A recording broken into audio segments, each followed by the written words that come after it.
बाहेर पावसाची रिमझिम सुरू झाली की मनातही आठवणींचे काबाळ दाटून येतात.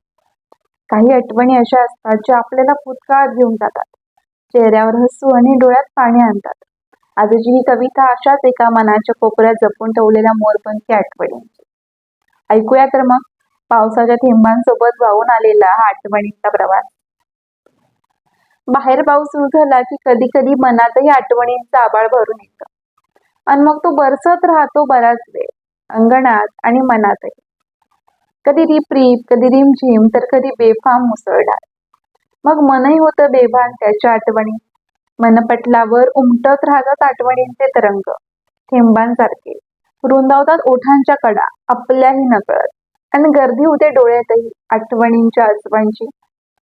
किती त्या आठवणी, हातात हात घेऊन पाहिलेला अथांग समुद्र, की भर पावसात त्याच्या पाठीला बिलगून चिंब भिजत केलेला प्रवास. सारंच अनोख, हवंच वाटणार. अन अशातच मग डोकावतो एक अल्लड प्रश्न. त्यालाही येत असेल का माझी आठवण? तोही रमत असेल का माझ्या आठवणीत? त्याला आठवत असतील का आजही एकत्रित पाहिलेली स्वप्न, घेतलेल्या आणाभाका? त्याच्या आयुष्याच्या पुस्तकातील माझ्या पानाची कडा दुमडून ठेवली असेल का त्याने? नक्कीच ठेवली असेल, कारण ते दिवसच मोरपंखी होते. त्याचे ठसे मनावर, हृदयावर अजूनही कोरलेले आहेत, एखाद्या नक्षीसारखे. माझ्यासारखा तोही कदाचित विचार करत असेल, तिला आठवण येत असेल का माझी, एकत्रित घालवलेल्या सुगंधित क्षणांची.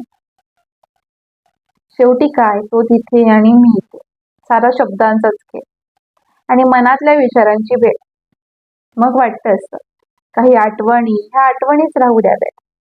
कधीतरी आठवण आली की रमावी त्याच्यात. काही क्षणांसाठी अंगावर मोरपीस झुलवावे, तन्मन रोमांचाने पुलकित व्हावे. त्या आनंदाच्या लहरीत मी चिंब भिजावे आणि आणि मग हळूच भानावर यावे. त्या आठवणींच्या हिंदोळ्यावर जीवनातील क्षण क्षण जगावे. असेही आनंदी जगता येतं आपल्याला, याच विचाराने मग जीवन सोहळे रंगवावे. जीवन सोहळे रंगवावे.